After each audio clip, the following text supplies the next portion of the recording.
What if this happens? What if that happens? What if that doesn't happen? And on it goes. They consistently worry themselves in circles.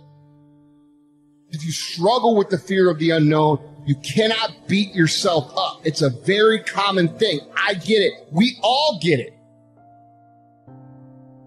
So if you want to begin to grow, you've got to put something out here that you can't reach easily, that has got to make you stretch, got to make you jump for it, got to make you get back a little bit and dig in so that you can take a leap for it. And maybe you jump up there and you miss it and you skin your knees and you come back again and you bust your lip next time. But you keep on, and through that process, you learn how to leap higher. You start challenging yourself to dig deeper, and then you discover some things about you that you don't know right now. Some talents that you have in you that you didn't know that you can do. I started out just talking to kids, and now I'm speaking at corporations. Now I'm traveling. I didn't know I can do this, but had I not given myself a chance, I'm afraid what's going to happen when I fail. What are my friends going to think when I'm coming back empty-handed? What am I going to think of myself? No matter what, don't allow other things or people or circumstances to determine what your reaction is going to be. You've got to learn how to observe it. Just stand back and watch what's going on and choose not to buy into it. So know what your mission is. Know what your intent as the commander of your life. Know what your intent is, and then fight with everything you've got. Listen, y'all, we have control of our minute, our hour, our day, our week, our month, and our year. Stop running around being on the receiving end of whatever people want to dump on you. You showed up. You accepted that invite. You invited these people to your house. You're in a relationship with that man. You're in a relationship with that woman. That's you. So how do you feel at the end of your night?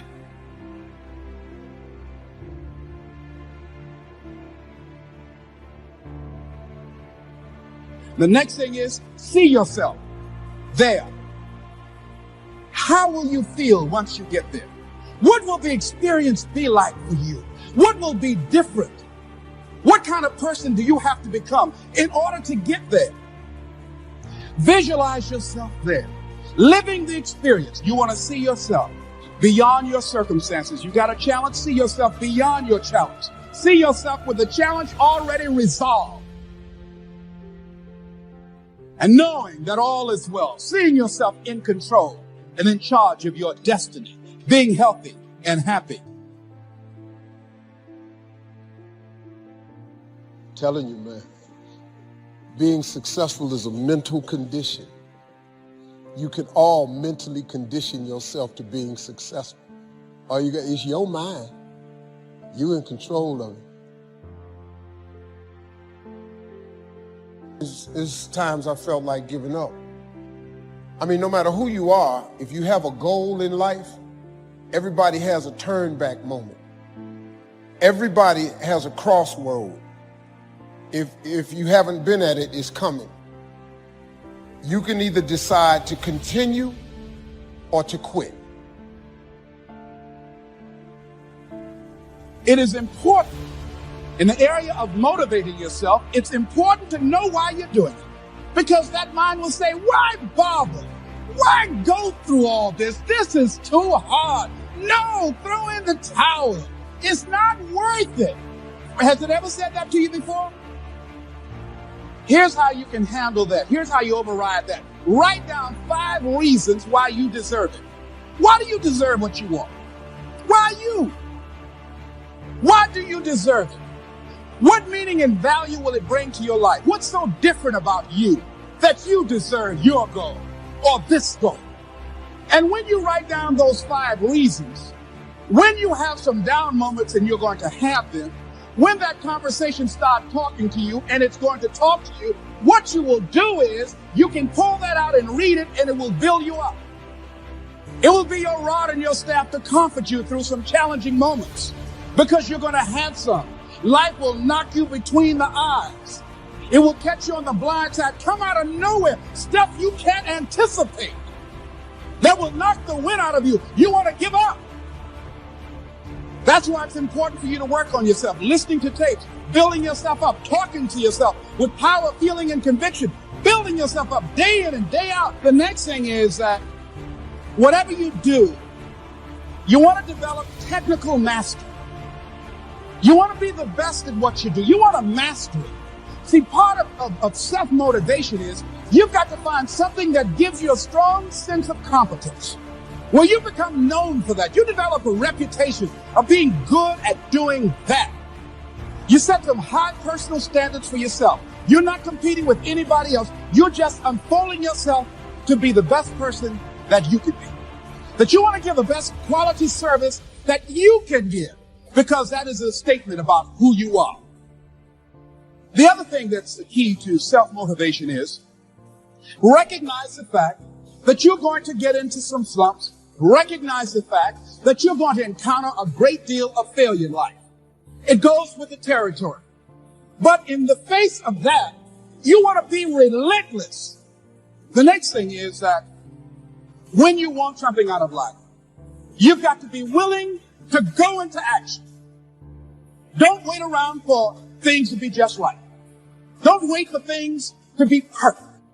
Don't wait for the ideal situation. It will never be ideal. There will always be a reason. Well, as soon as the children grow up, or as soon as I pay my bills, or as soon as I get my divorce, as soon as I get enough money together, do what you can, where you are with what you have, and never be satisfied. A lot of people never take a chance in life. They don't want to take any chances. They want the situation to be ideal. See, that's not walking by faith. That's walking by sight. If I can see it, I'll do it. No. A lot of people say, if I can see it, I'll believe it. No. If you believe it, you can see it. You survived every hater. You survived all the evictions. You survived the firings. You survived all the tell you no, we ain't hiring. You survived all the trouble you ever been in. Your survival rate is 100%. 100%. All you got to do is start changing the way you think. The lessons I learned out of my failures probably are a lot more valuable than if I had just made a successful decision and moved on. So remember this, you don't see things in your life as they are. You see things in life as you are. And so the more you alter you, the more you begin to see things differently. What's is amazing about this is we control who we are by what we think about. Think about this just for a second. Wherever you're sitting watching this, the chair that you're sitting in, if you're sitting in a chair, if you're driving in a car and you're listening to this, that seat you're in started in someone's mind as a thought, right? Every detail of it, the fabric, the cushions, the way it's structured, every single piece of that started in someone's mind as a thought and then became a reality by putting out the pieces together. See, everything in life is that way as well. It always begins with a thought. Life is worthwhile if you stay. You've got to learn to stay. Now, you don't have to stay forever. Just stay till you see it through. A guy builds a foundation and then he wanders off somewhere and builds another foundation. He's got these foundations scattered all across the country. I mean, no walls, no roofs, just a bunch of foundations. Not a good reputation. Stay. You don't have to stay forever. Just stay to finish something. Don't fall into the trap of less than refined sophistication. Stay till it's over. The fourth if that makes life worthwhile: 1 is if you learn, 2 is if you try, 3 is if you stay, and fourth if that makes life worthwhile is if you care. Caring is a unique human experience that is so vital and so powerful and so all-encompassing and so far-reaching. If you care at all, you'll get some results. If you care enough, you can get magnificent results. To lead a life worth living, you've got to learn, you've got to try, you've got to stay, and you've got to care. Taking responsibility for your own life taking responsibility for whatever happens to you, knowing that you have consciously made the decisions that are now affecting you.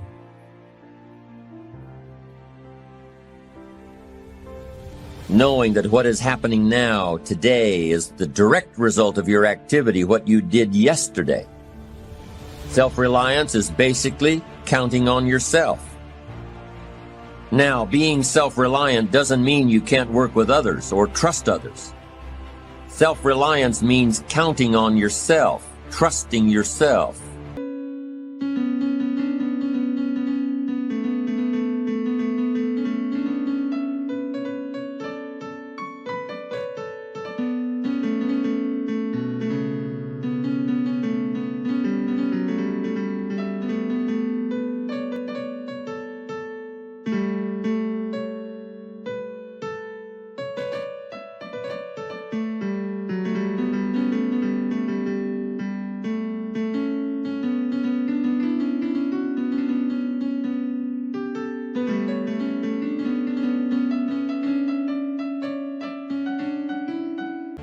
Being confident with yourself, being responsible to yourself, trusting your own instincts, trusting the conclusions that you have developed from your study of experiences and philosophies, taking the credit that is due you, learning from the mistakes that you have made, being self-reliant.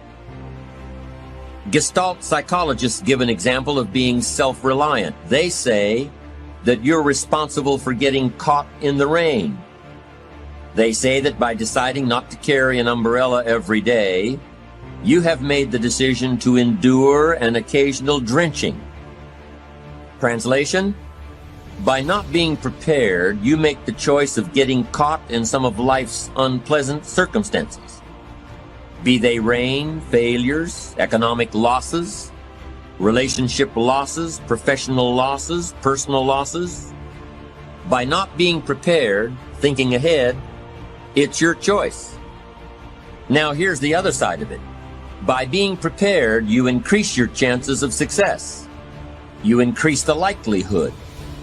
By being prepared, you increase your chances of success, of seizing opportunities when they come your way, of being ready within yourself to take advantage of once-in-a-lifetime situations. Some people tend to blame others for their mistakes, blame others for their failures. Somebody says, it's not my fault the report isn't done, so-and-so didn't do their part. Of course it's your fault.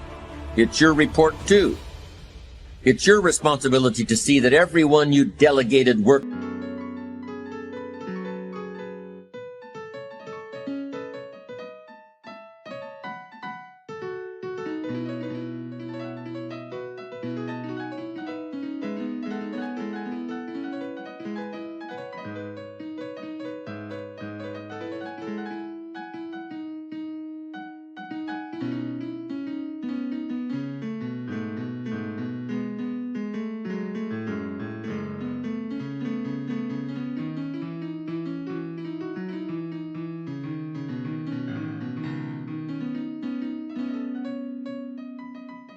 to does their part.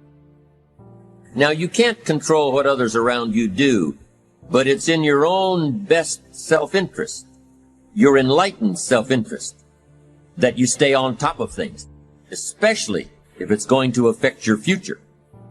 You think your boss cares that John didn't do his part? You think he sees John as the bad guy? Of course not. All he sees is that the report isn't done, bottom line. Be responsible for the things that affect you. You can make sure you're more responsible by checking in with those people who are working with you, the people who make up your team. You can be more responsible by saying, hey, John, how are you doing with your part? Do you need some help? Can we put somebody else in here to help you finish? Now, if John consistently doesn't handle his part, you've got to replace John. If he isn't doing his share, you've got to find somebody that will. Or what? It will negatively affect you. You can't wake up in the morning that the project is due hoping and wishing that John has done his part. No, you've got to be responsible because it's going to affect your career too.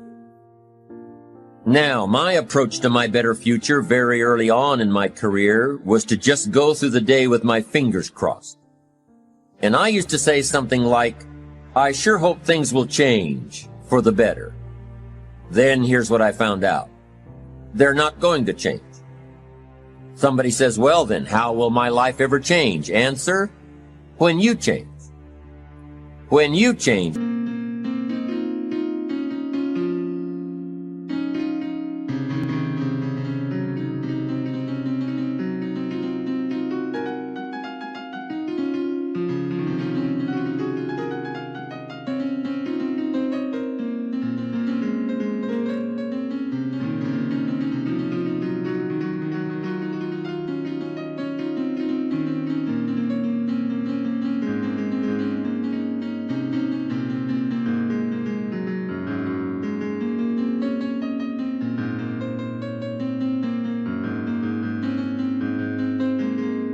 When you get better, it'll get better. If you change, it'll all change. Don't put it on someone else. Hope that someone else will change it for you. Take responsibility for yourself. Take personal responsibility. Money with that body, the more repetitive it is that you place yourself in those things, those places, and those situations, the more your brain becomes familiar with it, the more it gravitates towards it. You can't think about it once. It's the repetition over and over again. Your brain begins to think, oh, I belong here. We belong here. You actually eventually convince yourself literally that you belong in your dreams by the repetitive and specific thinking and visions of them over and over again. And don't be disturbed because no one else can see it. That's not unusual. That is ordinary. But because you want some different kind of results in your life, you've got to be willing to be unreasonable. If you want unreasonable results in your life, you've got to be willing to be unreasonable. Part of being unreasonable, you don't judge according to appearances. Part of being unreasonable, you can see it because you believe it. Most people won't do that. One of the keys to self-motivation that empowers you is that you want to find a cause larger than yourself. Find something that you can contribute to. Find something that you can make a difference because you can. Part of what feeds your larger vision, part of what gives you a reason for being, part of what gives you your life is being able to give something back.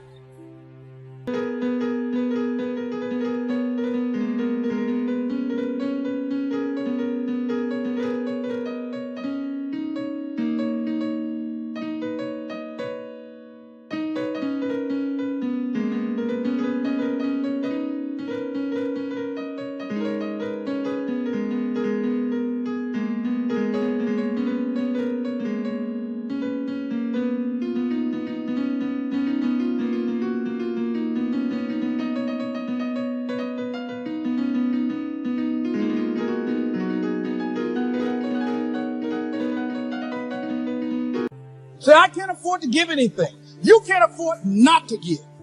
Give your time. I don't know exactly what I'm going to do, but I'm going over there. It's part of my tithing in the universe. Once you develop that special sense of mission, and that's what you develop when you're part of a larger cause than yourself, it drives you. You don't need an alarm clock to get up in the morning. You have special power. You go places and folk will like to be around you. They will know there's something different about you. When you go in, they'll say, hey, that's somebody important. I want to know who you are. I just want to be near you. That energy that you have, that consciousness that you will embody will affect everybody around you. You must be willing to do the things today others won't do in order to have the things tomorrow others won't have.